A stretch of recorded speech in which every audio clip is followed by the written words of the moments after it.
this video, I'm going to take you through the modifications I did to my Honda Grom to take it off-road. Stay tuned and I hope you enjoy.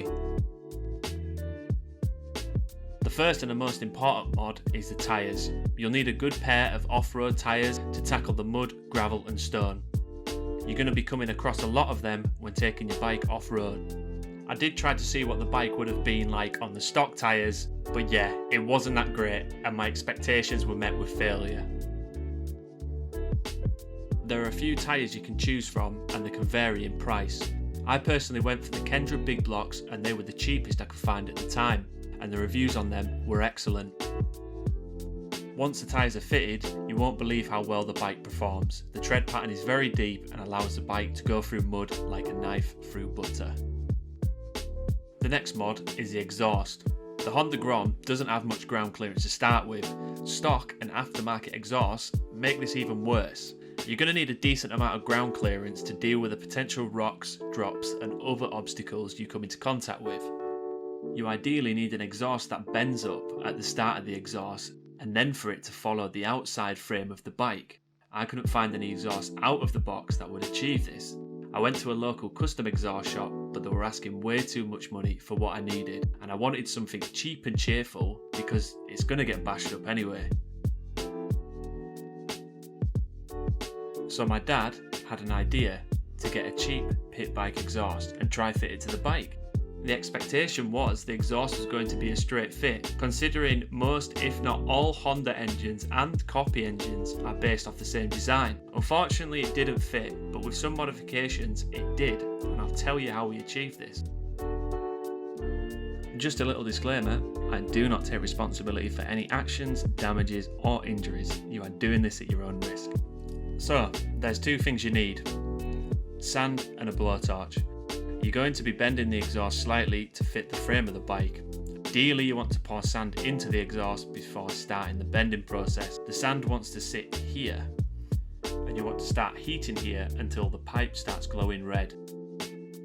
You'll need to start bending the neck of the exhaust so the exhaust fits around 10 to 12 millimeters away from the side panel. It took me around 3 heating attempts to do this, and each time the exhaust was offered up to the bike to achieve the appropriate position. Then we used a metal plate long enough to create the curve to go around the pipe, and we mounted it with a spacer to keep it away from the panel and secured it with a longer bolt.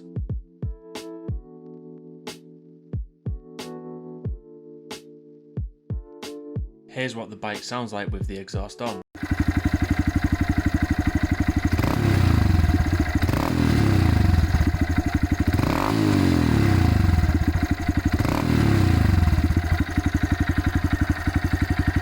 Next is the skid plate, a must-have.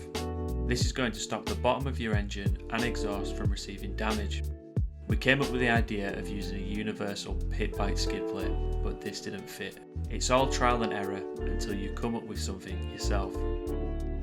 So here's what we came up with: a plate of aluminium around 2.5 to 3 millimeters thick. We made sure it covered the full length and width of the engine case and drilled holes to fit the mounting holes on the bottom of the engine. We then bent the plate upwards to cover the exhaust header. To mount the plate, we used 4 spacers, washers and bolts. We used an aluminium door plate, bent it 90 degrees to create an L-shaped bracket and supported it on the existing bolt holes of the cylinder head. It may look crude, but it works, and I'd rather have something there to protect the engine than nothing.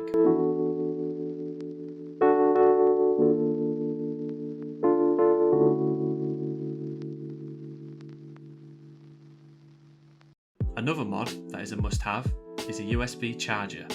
This can be used to charge your phone, camera batteries and other various electronic items. This will make sure you have power to all your devices, which you will especially need if you're following an off-road route and just in case something happens to you.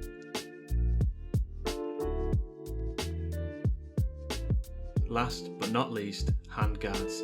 These can be viewed as only cosmetic but do have an underlying feature that can be useful. The hand guards can protect the brake and clutch levers in case of an accident.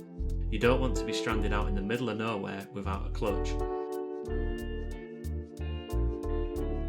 We had some Polysport ones laying around, so we used them. There was a slight modification to get them to fit, but any universal handguard should do the job and they're easy to fit.